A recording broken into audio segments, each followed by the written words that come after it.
சுண்டலியின் பயம். முன்னொரு காலத்தில் ஒரு காட்டில் முனிவர் ஒருவரின் குடிசை இருந்தது. அதன் அருகே ஒரு சின்ன மலை இருந்தது. அந்த மலையின் அருகே உள்ள ஒரு துவாரத்தில் சின்ன சுண்டலி ஒன்று வாழ்ந்து கொண்டிருந்தது. அந்த காட்டில் பூனையின் நடமாட்டம் அதிகம் இருந்தது. ஆகவே அது மிகவும் பயத்துடன் வாழ்ந்து வந்தது. ஒரு நாள் ஒரு பூனையின் பிடியிலிருந்து தப்பிய சுண்டலி ஆசிரமத்தில் உள்ள முனிவரை சரணடைந்தது. முனிவர் அதை அன்புடன் கவனித்தார். பயப்படாதே என்று ஆறுதல் கூறினார். நான் உனக்கு என்ன உதவி செய்ய வேண்டும் என்று கேட்டார்.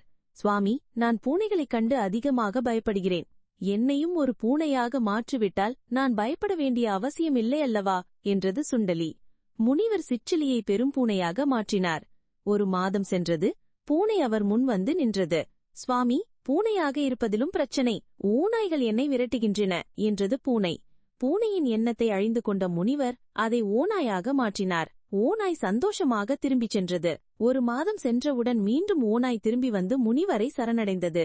என்ன விஷயம் என்றார் முனிவர். கரடிகள் தொல்லை தருகின்றன என்றது ஓநாய். அதை கரடியாக மாற்றி அனுப்பி வைத்தார் முனிவர்.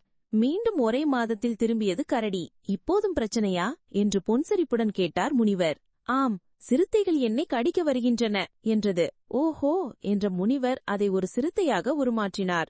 ஒரு மாதம் சென்றவுடன் சிறுத்தை திரும்பி வந்தது. சிங்கங்கள் என்னை காட்டை விட்டு வெளியேறு என்று உத்தரவிடுகின்றன என்றது. காரணம் என்ன என்று முனிவர் கேட்டார். பலசாலிகள் ஒரே காட்டில் இருக்கக்கூடாது என்பதுதான் அதன் எண்ணம் என்றது. முனிவர் அதை சிங்கமாக மாற்றினார். சிங்கம் ஒரு மாதம் சென்ற பிறகு, சுவாமி, நகரத்திலிருந்து வந்த அரசன் ஒருவன் சிங்கவரிட்டையாடினான். தப்பி பிழித்தது நான் மட்டும்தான் என்றது. முனிவர் சிங்கத்தை அரசனாக்கினார். அதன் பின் 2-3 மாதங்கள் வரை அரசன் முனிவரை பார்க்கவில்லை.